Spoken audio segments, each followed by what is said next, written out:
before we started recording, we were just talking about how like we adjust our ratings after our movies, after we watch them, especially if like a certain period of time has passed by. I always find that whenever I rate a movie right after I watch it, the next day I always go like, what are you thinking, dude?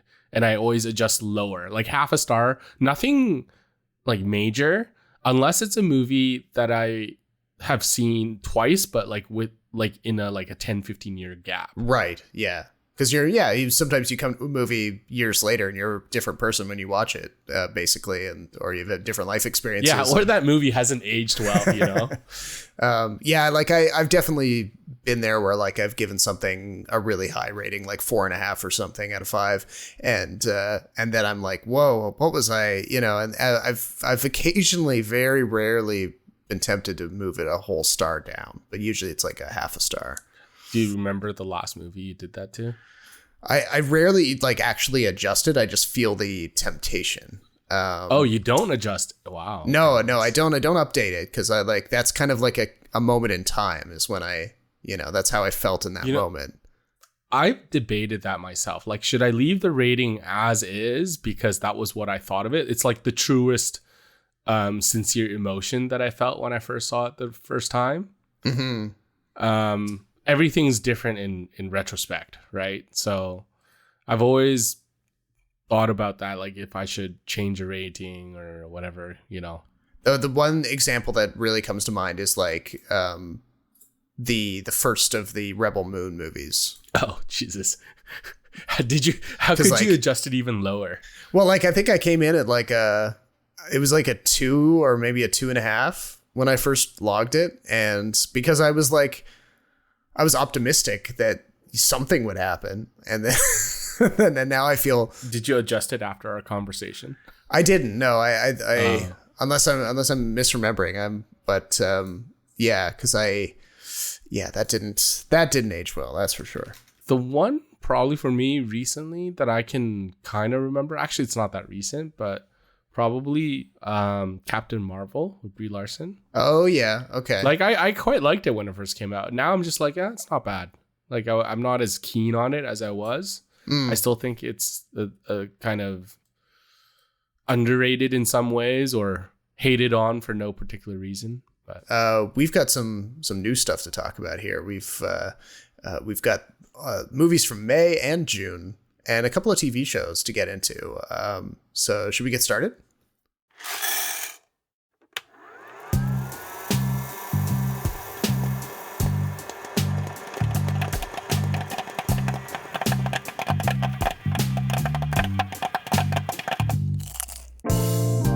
Welcome to the Extra Buttery podcast. It's a show about movies, TV, anything with a story and actors on a screen, really. Join Jason Chan and Robert Snow's free-flowing conversation with deep dives into characters and plot with the occasional salty opinion. So get your popcorn, I got mine right here. Let's start the show!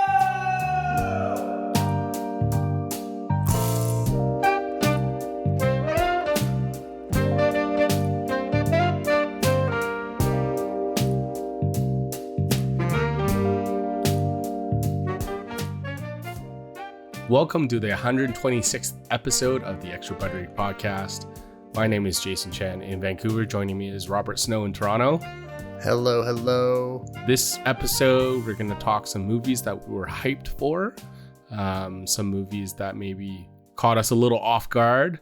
We're going to talk Furiosa. We're going to talk Hitman, Inside Out 2, TV shows The ACOLYTE, the new one on Disney Plus in the Star Wars universe, and Amazon's The Boys. It's just season 4 that's just getting underway.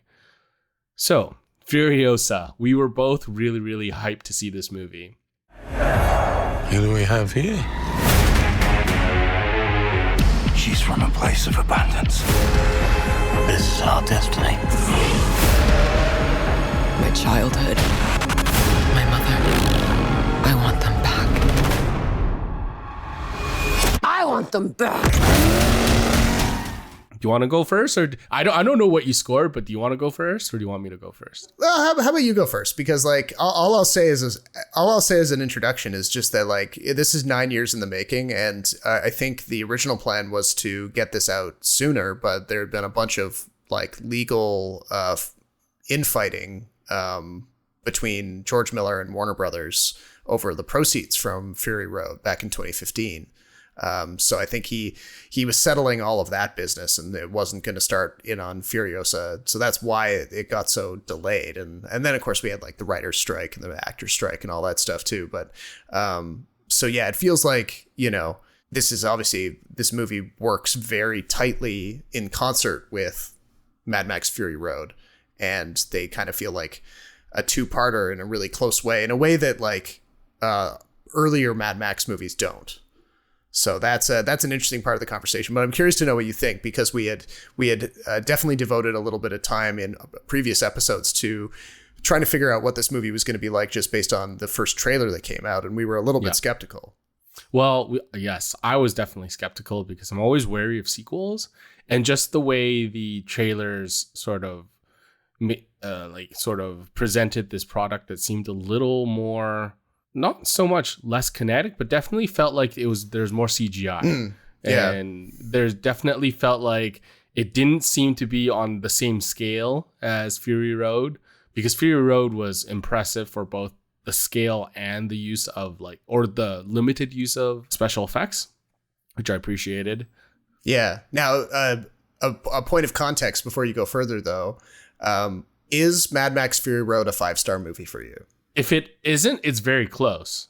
I don't remember what I scored on Letterboxd, but it's at least a 4.5. Yeah. I mean, it's an easy 5 for me. I mean, behind me right now, I've got this amazing poster from Mondo that I've had for the past 9 years. And because it is very much one of my all-time top, like probably top 20 movies. Yeah, it's up there. Like, I'm just being picky and whatnot, but I have no problems calling it a 5-star movie. That being said, I really liked Furiosa. All my sort of doubts were washed away within the first 20 minutes, I'd say. Because it is a very different movie, and I get why people say that. Right. Because it's not one long chase scene. No. This is definitely, to me, like an adventure drama epic. And we haven't had many of those. And so tonally, it is quite different. I do think that there were some parts that were misses for me. It didn't have the same kind of like heart-pounding pace as Fury Road. It definitely stops and starts in stages, and definitely I think part of that is because it's separated in chapters, which caught me off guard, by the way. And I think there was a little less, I wouldn't say nihilism in this one, but definitely in Fury Road, it felt like a little bit more that, wow, these people are really, really clinging on to like the last bit of hope in the universe. Well, and like, maybe that's just down to the fact that like Furiosa is the main character, really, in this one. She was in Fury Road, in my opinion. Yeah, I mean, she's arguably like a co-lead with Tom Hardy in Tom Hardy's Mad Max in Fury Road. But in this one, she's very much like front and center, the lead character of the movie. Her name is in the title, et cetera, et cetera. And her character is motivated by hope because she still believes at this point in her life that this place she was brought up in, the fabled green place, still exists, and she can get there if she can just survive long enough, keep all of these different factions that are trying to compete for her talents, or in some cases like the Rictus Erectus just wants her for like, I don't know, creepy pedophilic reasons or something. So like there's all sorts of people who are trying to control where she ends up and what happens to her life, but she still pushes forward. And so there is that sort of that sense of hope that maybe the Mad Max character doesn't have anymore, because he's just a drifter, right? He doesn't really care where he goes as long as he, stays alive. Were you a little surprised by the Mad Max cameo in there? A little bit. I mean, I was glad. I wonder why they threw that in there. I thought that was an Easter egg that felt a little unnecessary. Yeah, it did feel a little on the nose. I wouldn't deduct too many points from the movie for that, but no, of course not. Because I don't think we needed to be reminded that he was out there. So yeah, it was a little bit of a weird choice, but then yeah, they also obviously didn't get Tom Hardy back for that cameo. So no, I don't think you need to. He was too busy doing the Bike Riders. Exactly, yeah. And, well, he didn't have the best time working on Fury Road anyway, so... I thought that was because him and Charlize Theron didn't get along. Well, Charlize Theron fought with him initially because he was showing up super late to set. And he was... Yeah. By all accounts, that was just, like, a difficult production. Yeah, so, like, part of the problem... I've read the book that was written about this, the oral history of Mad Max Fury Road, and... Tom Hardy was really struggling with the character of Max when they were making that movie. He was trying to make his way through the script. He didn't understand what George Miller was driving at, pun not intended. Mm-hmm. Yeah. And so rather than like talk it out with George Miller, he was kind of cooping himself up in the trailer and just not showing up to work, and just delaying the production by hours and hours every single day. And so Charlize Theron was just like completely infuriated by that because she wanted to work, and she's a pro. Yeah. And she was also standing up for all of the cast and crew who also wanted to get moving with the shooting of that day. So she just got angrier and angrier at Tom Hardy, and that's what kind of led to all the tension. And but Tom Hardy was also arguing with George Miller too. So I think in the end, once everything was cut together, he kind of saw what George Miller wanted to do with everything, but he didn't understand it at the time, and that's what made it really hard for him. And so, yeah, now we have, like, they didn't bring back Charlize Theron for Furiosa because of, they considered doing some de-aging, apparently, then it's in the style of, like, Indiana Jones and the Dial of Destiny. Good thing they didn't, though, right? Yeah, they did. They actually did some CGI to blend the young actress who plays Furiosa as a child and as like a young, like a teenager with Anya Taylor-Joy. So like there's actually a lot of like hidden CGI in some of those scenes just so that you don't notice the physical difference between the actors quite as much as time goes by, which is kind of a clever thing. Well, like the end of Furiosa leads right into Furiosa. Yeah. Too, right? So it all kinds of it all flows together. And but getting back to your point about the the expansiveness of the story, like obviously it's a much longer movie. It's like another half an hour longer than Fury Road.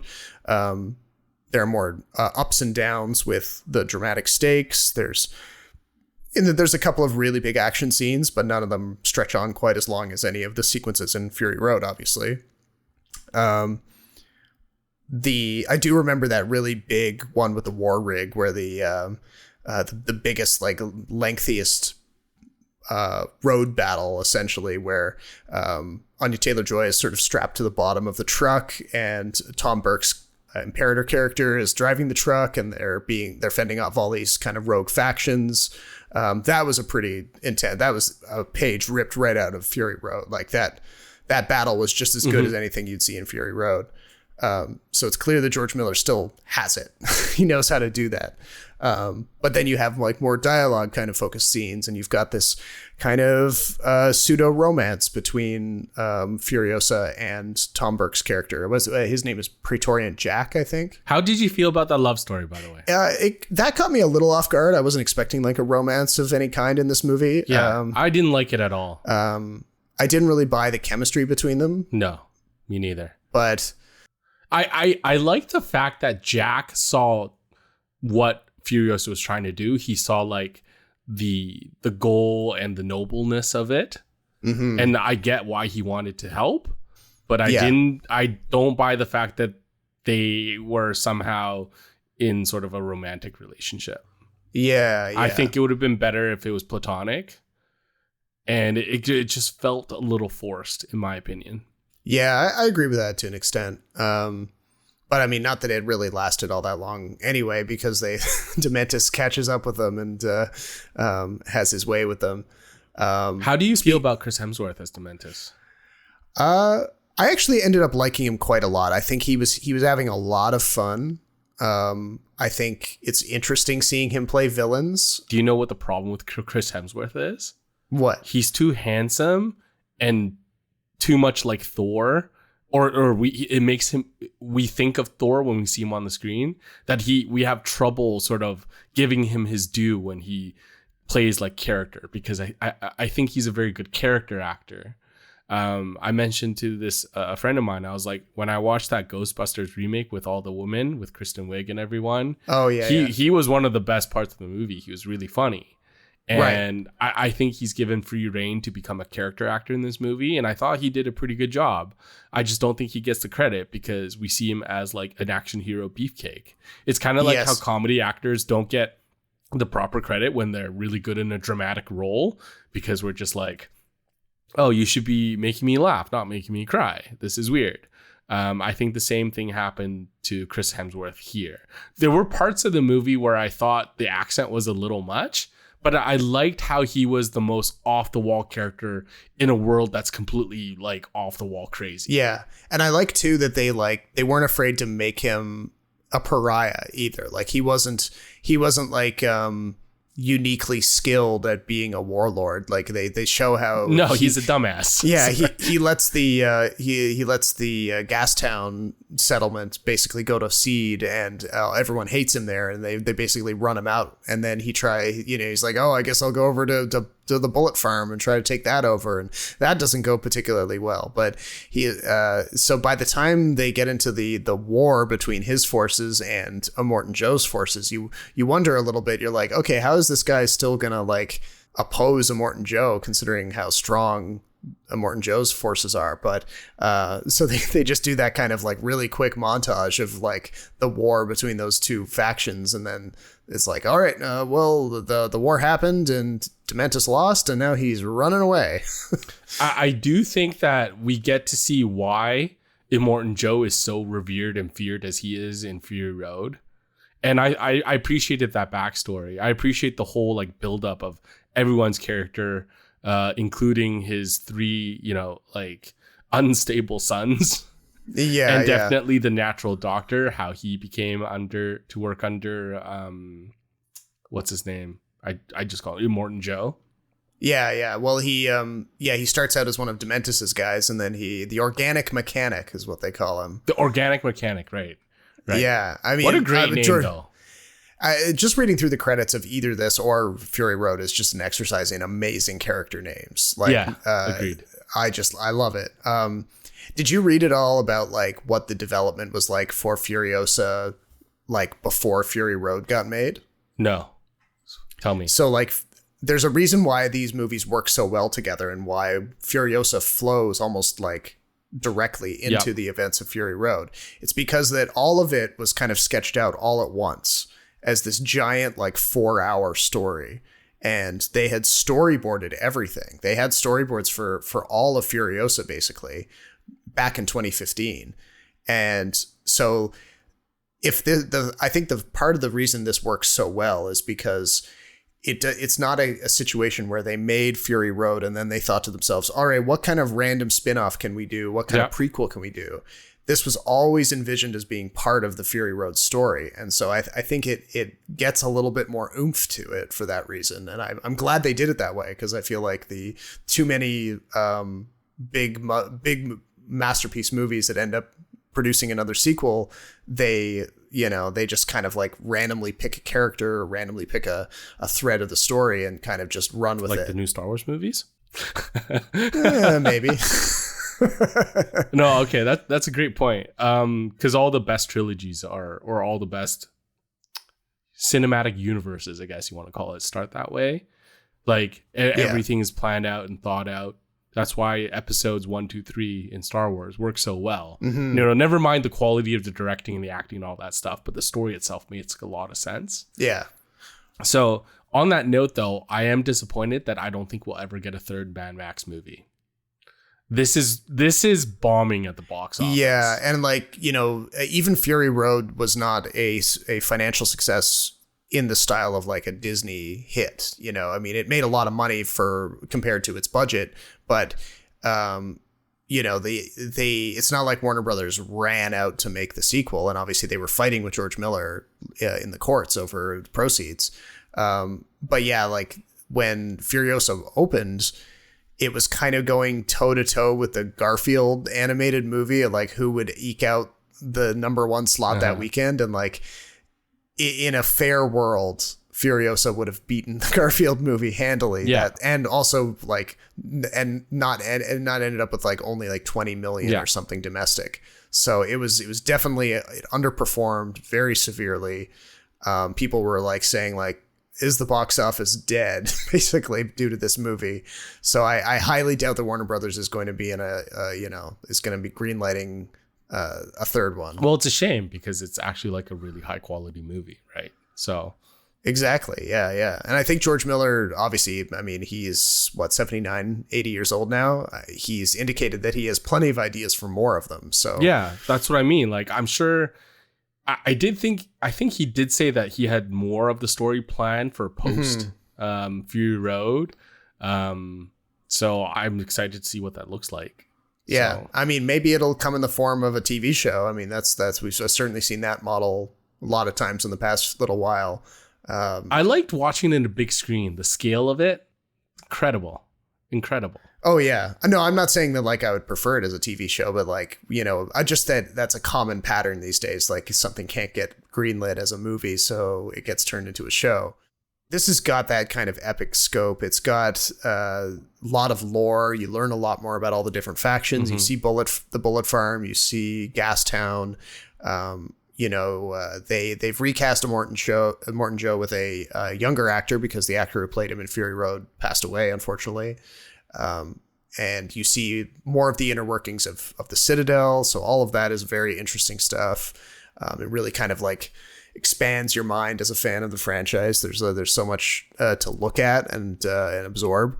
I kind of wish I rewatched Fury Road before watching this movie. Oh yeah, I did actually. I ended up rewatching it right before, like I think a day or two before, so it was really fresh. What did you think of Anya Taylor-Joy as Furiosa? I thought she was really good. I mean, she's a different actor than Charlize Theron. She's not doing she's very different screen presence, right? Yeah, she's not doing a Charlize impression or anything. She's just kind of doing her own thing with it. But like, she's still one of those actors that has a very steely disposition, and I think it works for the character. When she's chasing Dementus down at the end, you're like, yeah, I believe that she would chase that guy to the end of the earth. It felt like solid casting. And even the young actress who played Furiosa in, what was it, like the first half of the movie, like Anya Taylor-Joy didn't show up until a lot later than I expected. Yeah. The young actor who played Furiosa but she was good too. She had a lot of presence, just kind of staying on top of, sharing scenes with Chris Hemsworth when he's introduced in that big camp scene, being carried around in that cage and all that stuff. Okay, so just a few things kind of bug me. We talked about the Praetorian Jack and Furiosa sort of love story. Yeah. I thought the pacing was just slightly off. It did drag in certain cases for me, certain moments. I think it just had a lot to live up to. Yeah, it's tough, right? Compared to Fury Road, right? Like it's so tough. People were like, "Oh, it's different," and it felt sort of like I just think people went into theater expecting something else. Anya Taylor-Joy, I thought, was good for the most part. She was really surprising to me because when she was cast, I was like, "Really, the chess player from Queen's Gambit?" Yeah. Queen's Gambit, really? Okay. But she won me over quite quickly. I think she has a very different presence than Charlize Theron, so I didn't get the same Furiosa character, but as you said, I thought it worked fine. I do appreciate like the expansiveness and the scale, and that's why I think it really succeeds, because as someone who's really invested in the Fury Road universe and was like dying to learn more about this universe, this ticked off all the boxes. Like I learned why Gastown is the way it is, why Bullet Farm is the way it is, why Immortan Joe is revered and feared the way he is, and all sorts of stuff. Yeah.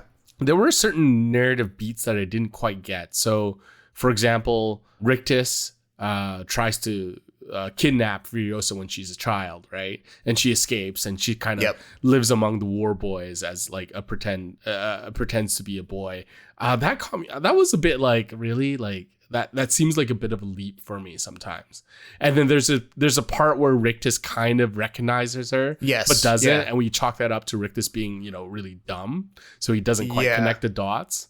So that was a little bit of a skip.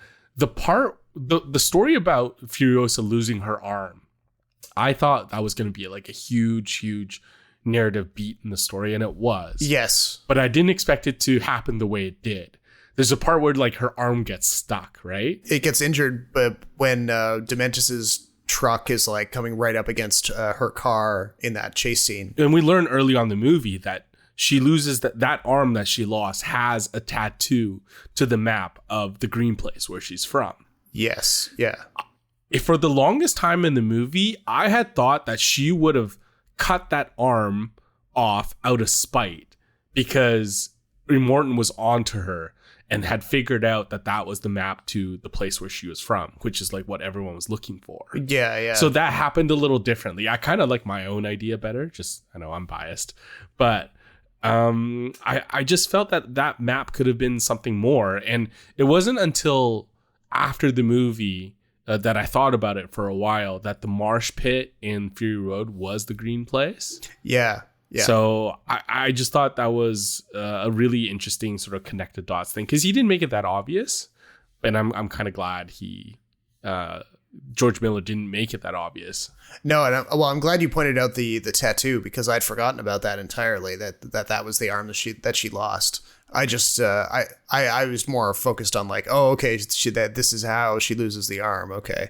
But then it's pretty gnarly the way she loses the arm. Oh, totally. And then she like. But it almost seems like not on her own volition.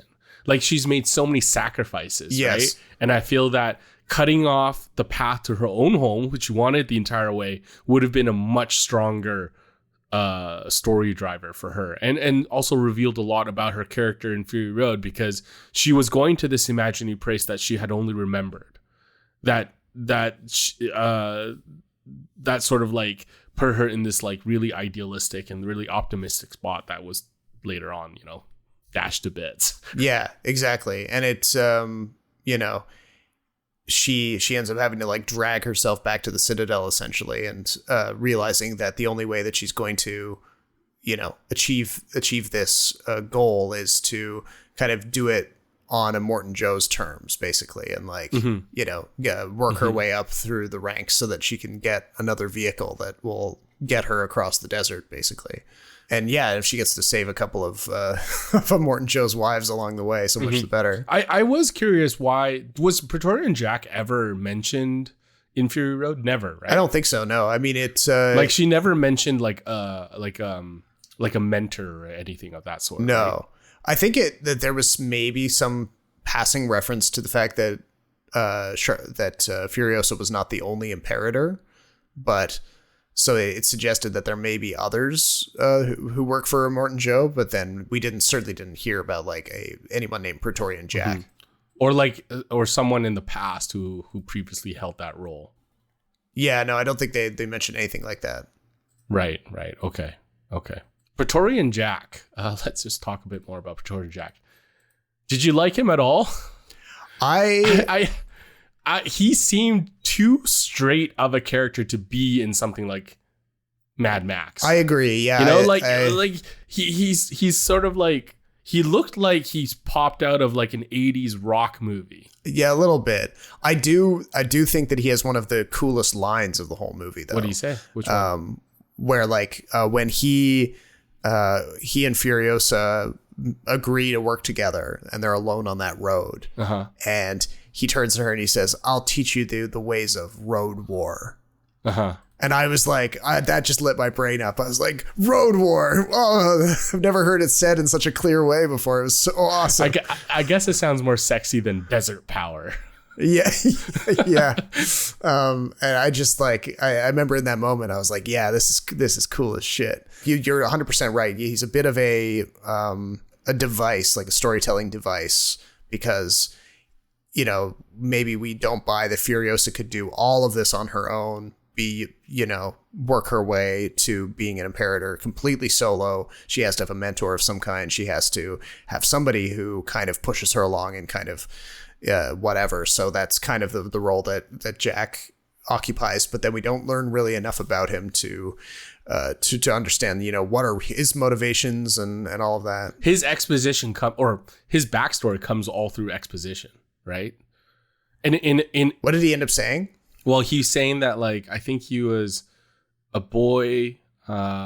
He came from another. He wasn't part of Immortan Joe's crew. Like, he was somehow kidnapped or something like that. And he had worked his way up. I think. Okay. I can't recall exactly, but it's the scene where they're sitting on the rock cliff, and I think they're sharing like a piece of fruit or something. Oh, okay, yeah. And he explains to her his backstory, whereas everyone else's backstory is very much visualized. Yeah. And given like a lot of context through like visual hints and stuff. So I actually kind of disagree. I think Furiosa strikes me as a character who would have like pulled herself to the top without anyone's help. Oh, okay. And that's what gives her like the chip on her shoulder. But I mean, to your point, if she had done that, maybe she wouldn't have been so receptive to Mad Max. Yeah. She would have just been like, get out of my way. You're annoying me, Yeah. I mean, but he did prove to her that he was useful, right? Definitely. And she had gotten really far on her own until she met Praetorian Jack. It was more like, a push across the finish line, basically. But yeah, it was almost like fortuitous that she actually bumped into Praetorian Jack. Yeah. And set her on this path to be the driver of the war rig. Right. So, I mean, I feel like the movie could have worked without him. Maybe just it could have been like a sympathetic war boy who took his spot and become sort of her sidekick. And I think that would have been just as believable, It would, but then it would kind of be a little too similar to Nux in Fury Road. I agree. Okay, so last two things I want to touch on that just kind of popped in my head. The narrator. That was an interesting plot choice, don't you think? Yeah. The fact that you had this unreliable narrator narrating the story, and because we didn't get any of that in Mad Max or Fury Road. Yeah. Especially since in Fury Road, like everything was visual. What you see is what you get. And all of a sudden they throw in this narrator that's sort of like spinning this tale. And you're kind of like, really? Like, whose perspective is this from? Like, and then you think about Fury Road and you're like, okay, who's actually really telling the story here? Like, is this someone telling the story, or actually are we watching this happen in real times? I think, if you want to give George Miller the benefit of the doubt, you could say that, there's no real relationship between Fury Road and the 3 Mad Max movies that came before. In fact, there's not a whole lot of like connective tissue between any of those 4 Mad Max movies. It's not clear when certain events happened, what order they happened in, and with the exception of the very first one, where like nothing is really destroyed in that, the apocalypse. Well, that's clearly how it starts. Yeah, right? The apocalypse hasn't quite happened yet. You feel something kind of coming, but anyway. So you could make the argument that George Miller, with that voiceover, the narrator, he's kind of hinting at the fact that like none of these stories are really being reliably told to us, and that that's maybe why there's not a lot of connective tissue, because there's a sort of oral history to it, and there's some of these stories are like being traded over the campfire, and details are being changed and stuff like that. So you could, if you want to be really charitable to Miller, you could say something like that. That could be the reading. But yeah, you've got a point too, that it, especially with the ending of this one, presenting several different possible endings, it does leave you wondering, like, okay, which of these do I like the best? Does the part with the tree growing out of the guy at the end, like, is that that's my favorite by far. It's the most like in keeping with the look of Mad Max and like the types of things that can happen to these characters. But then you're questioning, like, do you even believe that guy could live through that? Or no, of course not. I think that was definitely metaphorically speaking what happened to him. But I just love the visual and like the whole absurdity of it. Yeah, it does feel like something that Furiosa would do. So. And just the fact that you can grow a fruit tree out of a dead body. or a living body. I mean, that's just wild. And then eating the fruit itself. I mean, I don't know what that's supposed to say. Like, someone smarter than me can maybe make a whole argument about like cannibalism and like, I don't know. Some sort of like social sort of commentary on it. But I just appreciated that whole story. And it just seemed like a fitting death because Chris Hemsworth's character is truly quite villainous. Oh, yeah. In the sense that he makes Immortan Joe more sympathetic. Yeah, there's certain aspects where you see how Immortan Joe kind of leads his people, and you're like, oh, he vaguely feels benevolent in certain scenes. Yeah, which is strange, right? Yeah, or like he makes decisions I chalk that up to such like good character development. Sure, yeah. Like he makes good strategy decisions with the information that he has, and you think to yourself, oh, okay, he's a decent leader like in that sense. There's a plan to his madness, right? Yeah. A method to his madness, which you didn't always quite get in Fury Road because he just seemed too obsessed with creating like a male heir. Yes, yeah. And and granted, maybe the years have passed and he becomes that way. He becomes a little more unhinged. But I mean, him outsmarting all the rivals and the biker horde that comes by. And I thought that was fantastic. And Chris Hemsworth, right off the bat, like they didn't play him off as some sort of like Joko type character with genius level intellect. But even though he doesn't show it that way, it's more like he's a Joker. His brain is not wired the same way. He doesn't think that far ahead. And somehow through his natural charisma, he becomes the leader of the biker horde, which is basically destined to be in ruins because he's so ineffective and so unintelligent. Yes. Yeah. He's like a creature of instinct. Yeah, pretty much. I mean, the contraption where he used to introduce himself to Immortan Joe was just like so bizarre and so senseless that I don't know. It caught me off guard in a fun sort of sadistic kind of way. Yeah. So anyway. All right. Well, changing gears entirely. Yeah. I mean, we could probably talk about Mad Max for a very, very long time, right? So probably, yeah.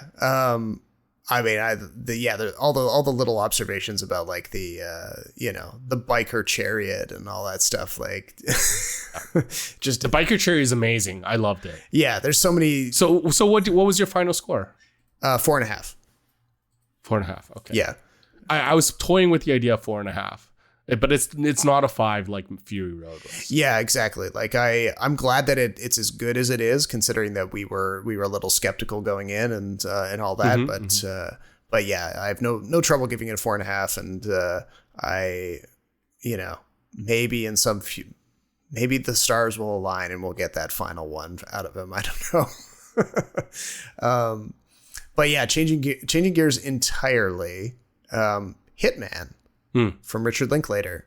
My name is Gary Johnson, and I'm a fake hitman. I realized not everyone fantasized about the same hitman.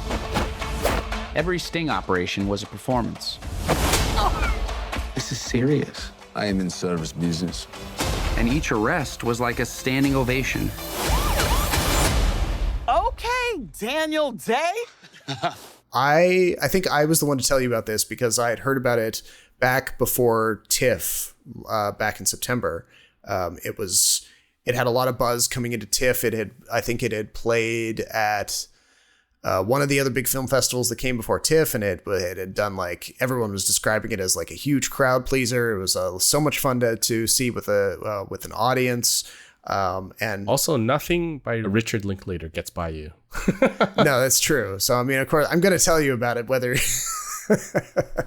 I plan for you to see it or not. But I did think to myself, I'm like, I know Jason is not as much of a Linklater fan as I am, but if there was going to be one that he would want to watch, it might be this one. And because like this one has a lot of like things that we've been missing in a mid-budget movie the past few years. Like, it's got a a couple of really attractive stars. It's got a rom-com angle, actually more of a comedy angle than a romance angle. It's a pretty fair balance. It's got aspects of thriller and satire, and it actually has like something to say about the nature of identity, which is kind of interesting. It's got some themes to it, and I can see why it performed really well in the festival circuit, and then people say like, see this with an audience, because it does have kind of big screen aspirations. It would be sad to just only watch it on Netflix. I know Netflix bought it, and that's their primary release thing, but it is nice to see it on a big screen. And what did you think of it, basically? Like, where did you land on it? Okay, so I have to say that this is like the summer of Glen Powell. Oh yeah, big time. Yeah. He really is very good at playing the really smart asshole, right? Yes. Yeah, he's kind of made a career out of that. I'm glad that he doesn't go all the way. There's always some sort of twist to his character. Yes. So in Top Gun, he ends up being like a heroic guy. Yes. In this one, he's actually playing a guy who's supposed to be like cool and hip, right? Yeah. So I appreciated that twist. So for those of you who don't know, I guess, do you want to just give the quick rundown of the plot of this movie? Oh, yeah. We should do the synopsis. So Glen Powell stars as a guy named Gary Johnson, who is loosely based on a real figure that Richard Linklater had read about in a magazine back in the year 2000, I think it was. But his version of Gary Johnson is a university professor who teaches like psychology and philosophy at a university in New Orleans.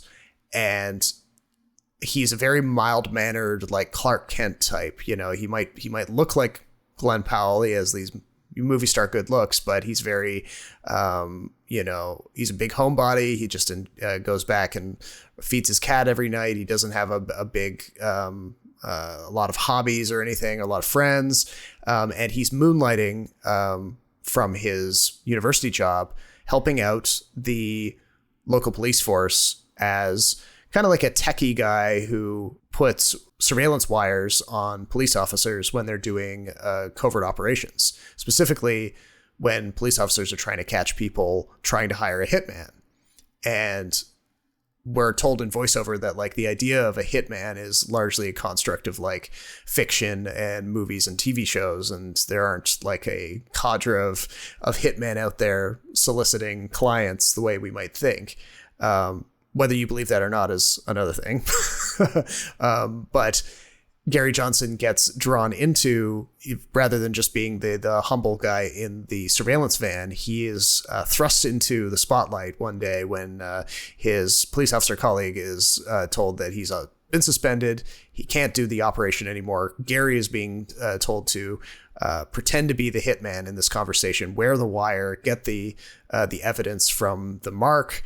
And this kind of like lights up a part of Gary's brain, and suddenly he kind of like falls in love with this aspect, this new hobby / job that he has, where he researches the people who are looking to hire a hitman in detail. He figures out what kind of hitman they would best respond to, the ones that would be most, whether that means dressing up like a creepy Eastern European character in a black leather trench coat, or looking a little bit like a Patrick Bateman kind of thing from American Psycho. This all goes sideways when he meets up with his latest target, a woman who's trying to have her abusive husband killed. And it's not very long until he falls in love with this woman, played by Adria Arjona.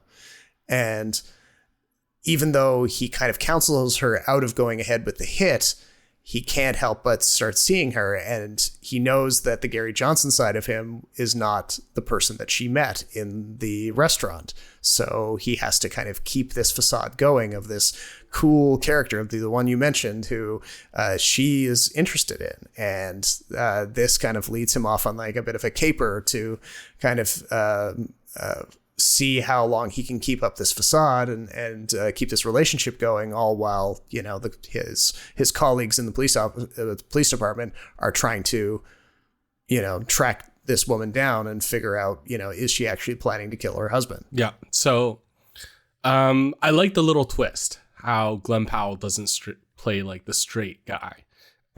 He kind of plays a dweeb playing the straight guy. So the thing with Richard Linklater films is that there's never too many, like the peaks are never super high and the lows are never low. Yeah. So it's pretty like, it's a chill vibes kind of movie. Yeah, chill vibes. It's not flat. There's chill vibes. I kind of wish it was a little longer and a little more crazy. Oh yeah, I can see that. I could see this being, I can see this being much more of like a slapstick comedy rather than a dramatic black comedy. So you would like maybe more interactions between the targets and the fake hitmen that Gary Johnson is playing, and like maybe some of the operations don't go quite to plan. Yeah, or make the sort of villain in the story, Jasper, who is sort of the undercover cop that is jealous of Glen Powell's character. Make him even a little more crazy. More off the wall, because we don't really get to know Jasper and we don't see the heel turn until very late into the movie. I mean, we know he's an abusive cop. Yeah. At some point in the movie, I was wondering like where Linklater was going with all this. Like, is the climax a big messy breakup between Glen Powell and Adria Arjona, or is there something else that's going to happen? Yeah. It actually reminds me a lot of these like 90s movies, black comedies about people getting killed by accident, and there's a huge cover up by all the parties involved, and they come up with these like really convoluted ways to cover their tracks, and there's always this like sleuth who's always hot on their tail. We don't get that, which is fine. I just thought that was the direction it was gonna go. I think it's a fine movie. I don't know if it's Richard Linklater's best work. No. I do feel that Glen Powell's is a bit underused in this one, because like you said, I wish we saw him sort of become more different characters, because I think that was genuinely one of the best parts of the movie, where he'd be like, depending on what kind of person requests his hitman services, he'd dress up for that part, right? Yes. Yeah. Either as like this really like stilted sort of methodical serial killer, or like someone who is fresh from the bayou and uses alligators to cover up his evidence, stuff like that. Yeah, like I mean, I think those conversations are really like the comedic spine through most of the movie, but then you have this whole romance angle between Gary Johnson and Madison, the Adria Arjona character. You can feel the chemistry between those two actors. It's a sexy pairing, There's good chemistry. There's definitely some heat there. She was the best part about Morbius. One of the best parts about Morbius. Oh, really? Okay. Well, maybe I am interested in Morbius a little more now. There you go. Congratulations, Jason Momoa. You really picked a good one. Are they dating? Is that why? Yes. Yeah. Oh, okay. Jason Momoa split up with Lisa Bonet, and now they're good for them. He and Adria Arjona they're Instagram official, wouldn't you know? Oh, okay. All right. Well, good for them. So yeah, I've been recommending Hitman to a lot of people. I just think it's an easy recommendation. It's a great date movie, even though it does have a slightly macabre ending, because you do have two characters who find themselves in quite a bind, and their solution is not the most morally upstanding, shall we say. But I actually like that part about the ending, though. Yeah, I mean, it's interesting, right? I mean, it's not squeaky clean by any means. It's morally gray, and the movie definitely has to make you believe that their actions are justified. Yeah, I just think part of me thinks this movie was made in the wrong era. Oh yeah, I mean, it has much more of a 90s vibe than anything that I've seen recently. Yeah, and I just feel like I'm not quite sure how I would describe the proper demographic for this movie. Definitely skews young, definitely skews art house, but yeah, I mean, it's almost as if it's not indie enough, you know what I mean? Yeah, it is straddling a bit of a line. I see what you mean. Yeah. Yeah, like it's almost as if like Glen Powell has too much star power now. Yeah, and then it's funny when you bring him up, like, you know, people will say, it's one of the first things they say, it's like, why is everything starring Glen Powell all of a sudden? And, you know, it's a good question. He's actually good, though. He is good. I mean, it's not a question of him, like, you know, kind of skating from project to project like Chris Pratt or whatever. True. Good comparison. Yeah, he's got skill. He's fun to watch on screen. And I think, I mean, if anything, his sudden omnipresence is probably just proof that he needs to pay his agent and his manager a bonus. Strong recommendation for me on Hitman. I've been singing its praises wherever I go. I'm not as high on you. I think I gave it like 3 out of 5, actually. Oh, okay. I did 4. Wow. So. 1 star different. That's actually quite big for us. Now we're going to get into, I'll do a little bit on Inside Out 2. I know change is scary. Let's do this. Hey, Riley! But we need new friends or we'll be totally alone in high school. Out with the old, in with the new. Riley's life requires more sophisticated emotions than all of you. You can't just bottle us up! We are suppressed emotions! Yeah, just tell me, is it really good? I've heard it's really good. It's really solid. I mean, it is not as good as the first one, but I mean, you could probably expect that.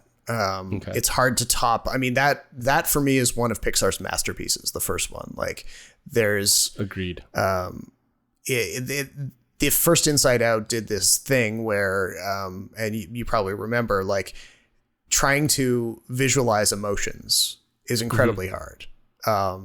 Being that perceptive and observant and kind of turning it into a story that you actually want to watch and that doesn't feel maudlin or whatever, incredibly difficult. They pulled it off handily, basically. And now, like, what is it? Oh, 9 years later again. It's actually, I think, Inside Out and Fury Road came out the same year. So now we've got their sequels coming out the same year. It's funny timing. Inside Out 2 picks up with the main girl, Riley. She's now 13 years old. And her emotions believe that they can kind of guide her through her teenage years the same way that they've always done. But then puberty happens. And Pixar's not going to get into the really, like, more biological, shall we say, aspects of that, because it's still a Disney movie, and, you know, their hands are tied a little. They do use this as a springboard to kind of explore, okay, what are some of the more complex emotions that start to show up when puberty happens? What is it like for a kid to transition to a young adult? And so this is an excuse, as all sequels love to have, to introduce some new characters. So we get emotions like anxiety, voiced by Maya Hawke, ennui, embarrassment, envy. And all of these characters show up in Riley's mind, and they decide that they know better than the core emotions that we remember from the first movie. And they find a way to edge out the pure basic emotions, kind of sidelining them, suppressing them. And then it's up to the original 5 emotions to kind of make their way back to HQ and try to find a way to coexist with these new emotions so that Riley doesn't end up a nervous wreck, basically. It sets the stage for all this sort of like visual humor that we're familiar with from the first one, finding fun ways to take abstract concepts and kind of turn them into story beats or action scenes. So a lot of it will feel very familiar. The story that it tells is very relatable. It does a good job of continuing what we already knew about the character of Riley. At the end, it kind of builds to this kind of story about specifically the anxiety character voiced by Maya Hawke, and how anxiety is not, like, as much as she seems like a villain, an antagonist in this movie up until a point, you realize that in her own way, she wants the best for Riley. It's just that her way of doing it is kind of bad for Riley. And you see a depiction of basically like a panic attack that I've seen a few critics mention as, like, you know, they suffer from panic attacks, and they said that it feels very authentic to what they've experienced in their own personal lives. So that I thought that was interesting, that, like, the filmmakers at Pixar had really studied that kind of experience, and they wanted to kind of insert that here in a way that kind of talks about mental health at a time when it kind of makes sense for a young girl who's just turning 13, and So there's some nice messaging here that I think will resonate with people. And I could hear a few people kind of sniffling a little bit in the theater that I was in last night. So it's definitely connecting with people. I've heard that it's quite the emotional journey.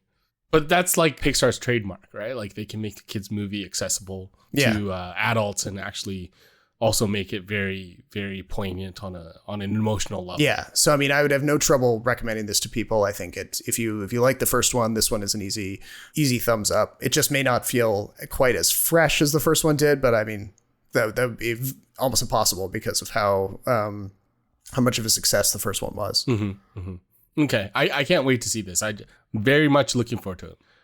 Which was the orange character? Anxiety. Yes. I like the look of Anxiety. Yes. Yeah. They, again, even the character design kind of tells a story. So I know. I do like Lewis Black as the anger. Yes. Yeah. He's my favorite in the first one. I connected to him the most. Your head lights up like a volcano. But this one, maybe Anxiety is the better one. Okay. Do you want to talk about the ACOLYTE real quick? Oh, yeah. So, The ACOLYTE is the latest Star Wars show. As I mentioned back when Ahsoka was on or hitting this Disney for the first time, I'm a sucker for Star Wars. I mean, I'm currently playing through a Star Wars video game.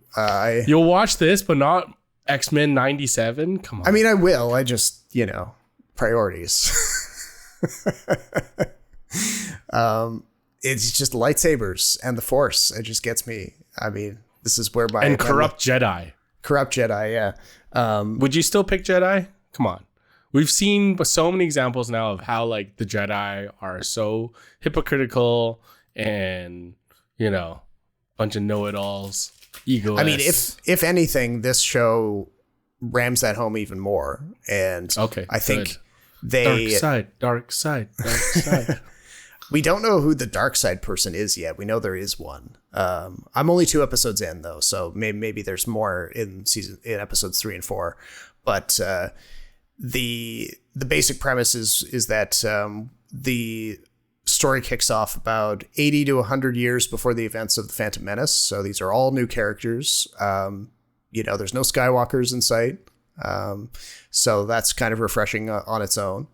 And the Jedi are at a very high point in their overseeing of the galaxy. They're very well trusted for the most part, and they're many generations away from being brought down by Emperor Palpatine.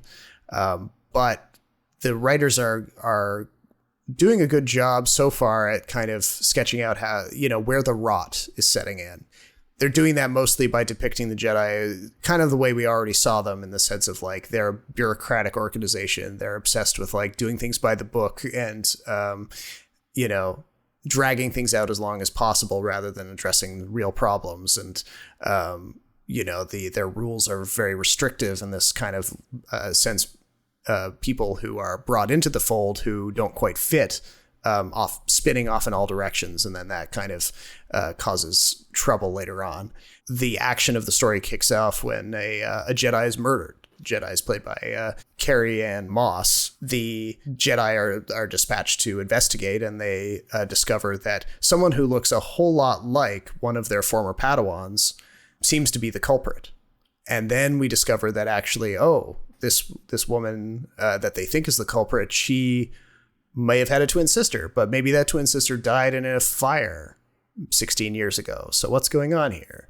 They thought, the Jedi thought that this woman had died, but turns out she's walking around, and the culprit doesn't know that her actual sister, her good sister, is alive either. So the show is slowly teasing out, parts of this mystery. I have to say that like the basic premise with the sisters feels a little routine. I feel like I've seen that in a lot of different shows and movies over the years. The whole long lost twin sibling thing is, even Star Wars has done it already. So that doesn't feel particularly fresh. And the other thing that I noticed about this is just like a production thing.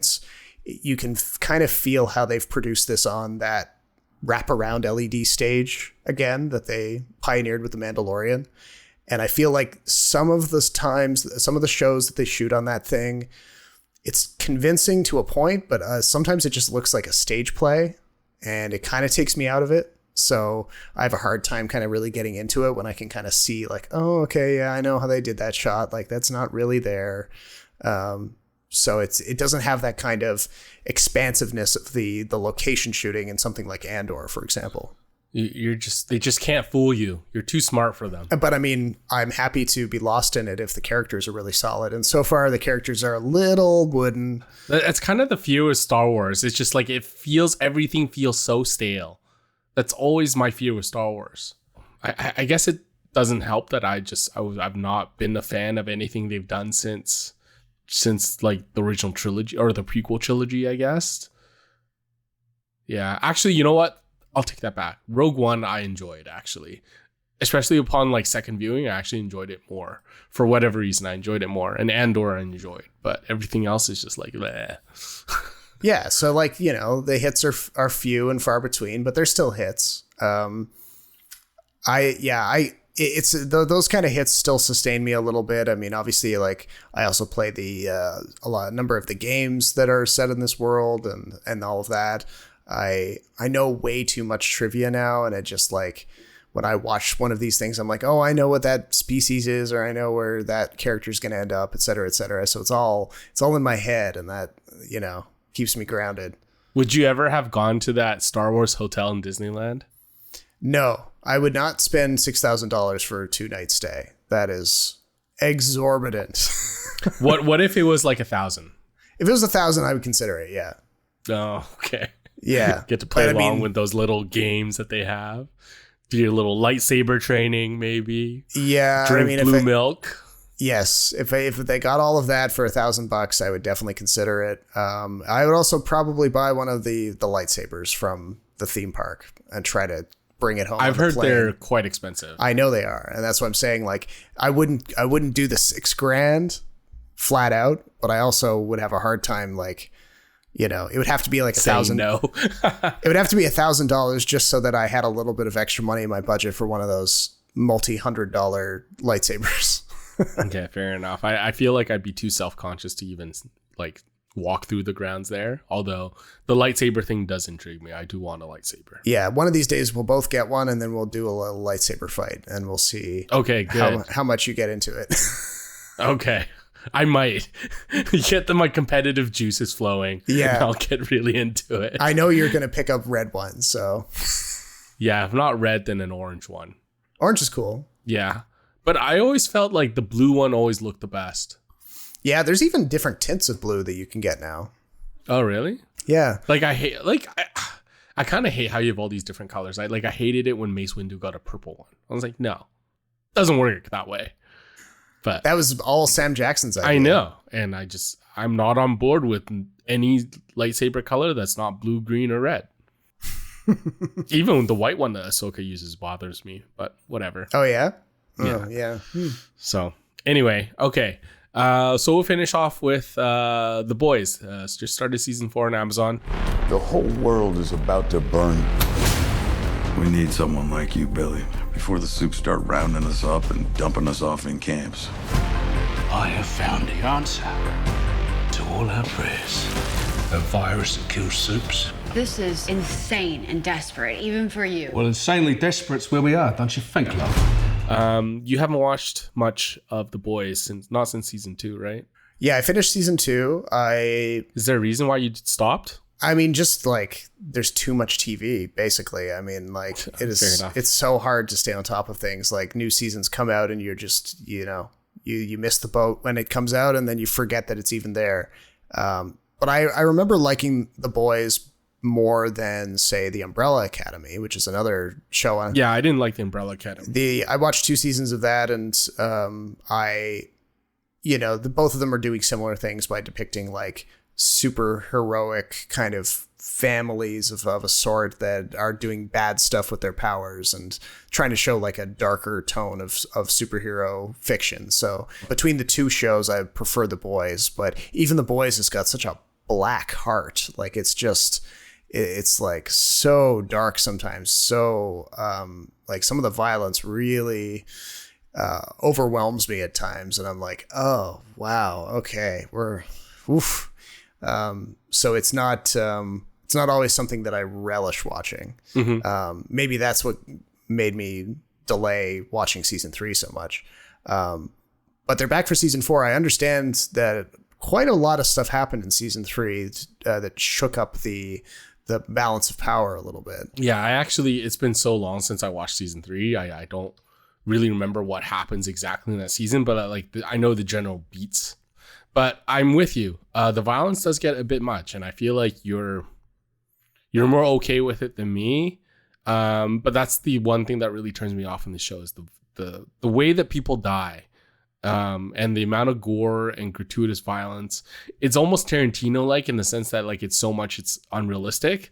But at the same time, like the ways that they can think of, to kill a character or kill a person really bothers me sometimes. And it's just, it's a little much. I can't binge it. It's not a show that I can do. No. It's gotten to the point though where I feel like it's stuck. Like you're invested in all these characters and they're trying to come up with all these, plots for all these different characters to give them more characterization and development. But I just end up not caring about most of them. Or the only thing I care about the show in terms of like story and character is Homelander and Watt Industries. That to me is the most interesting part because it is the most critical part of the social commentary that it's known for. Right. Yeah. I don't care about Huey's dad and his sickness. I don't care about Huey's girlfriends and his love life. I don't care about Frenchie and his drug addiction. Kimiko and her like vendetta against this sort of cult is kind of interesting, I guess, but not so much. Starlight just annoys the heck out of me. The Deep is also really annoying. So you're stuck with Homelander. Even Butcher, the main character played by Carl Urban, yes, is very interesting sometimes, but he's also like he's too much of a rebel to really get a finger on him. And I mean, we're only 4 episodes in, so we don't know a whole lot of what he's trying to do or thinking. It's just not a very interesting show because I feel like too many shows have the protagonist become sort of an antagonizing force for the good guys. Right. Because Butcher really toes that line between good and bad. Yeah. Right. And I'm kind of sick of seeing him flip flop a little bit. Honestly, the superhero commentary is the best part. Yeah. And like, the thing with them being all humans who are trying to oppose these superhero characters who are like infinitely powerful.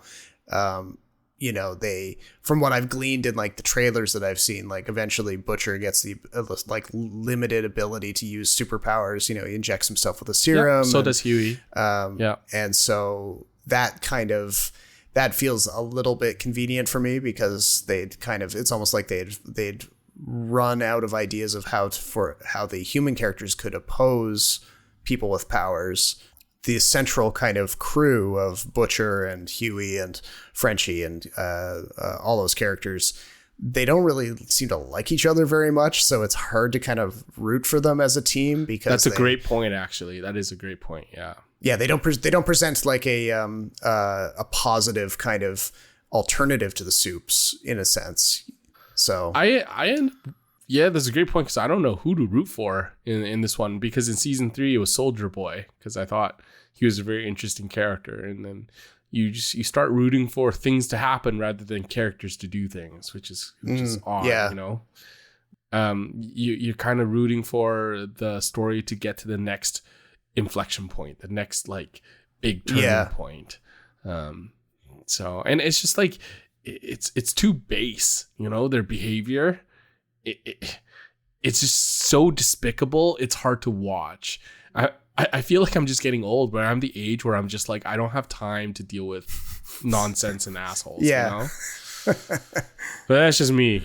Maybe I don't know. But yeah, like you've like that edgy commentary or the edgy humor doesn't work on you the way that it once did, and because there's less of it now. I feel like that's what drew me to the show in the first place, and now they don't really have it. So, do you think there's also less of a place for the boys as like the obsession with superheroes just in our own culture kind of wanes a little bit because it did touch on something like pretty important, right? Like not all superheroes are good.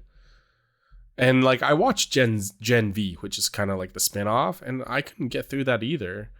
There's something about it that just makes it difficult for me to connect. Yeah, because at first the show is like, it's supposed to be like an antidote to superheroes being everywhere in our popular culture. And now we're just generally getting tired of these stories. The box office reflects that. So maybe The Boys' time is coming to an end as well, because it doesn't matter how these characters are depicted, good or bad. We're just kind of getting tired of it. I don't even know if it's like a reflection of where we are in today, but I just feel like we need something a little more uplifting. Not a huge recommend for me, but I'll let you know when I finish the series. Well, now you're gonna go watch some House of the Dragon, so maybe we'll get a take from you on House of the Dragon in the next episode. Give me a few more episodes and I'll let you know what's up. I love season 1, partially because the last season of Game of Thrones left such a sour taste in my mouth. Glad to see it back to where it was and should be. And then I'll match you in August when Rings of Power Season 2 comes out, and we will go head to head on the dueling fantasy series again. Oh God! Well, are you gonna watch X-Men 97 in between? Maybe, yeah. I might have. It's time. A short binge. Yeah, I'll sell. It's a short binge, so you could do it easily. Yeah, it's 2 days. I'm not opposed to it.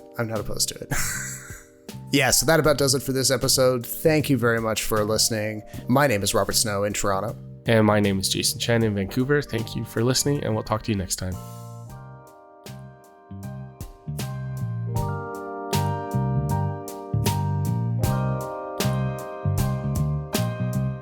The Extra Buttery podcast is written, recorded, and produced by Jason Chen and Robert Snow. Thank you for listening, and don't forget to rate and subscribe on the podcast platform of your choice. And remember, popcorn is always better with extra butter.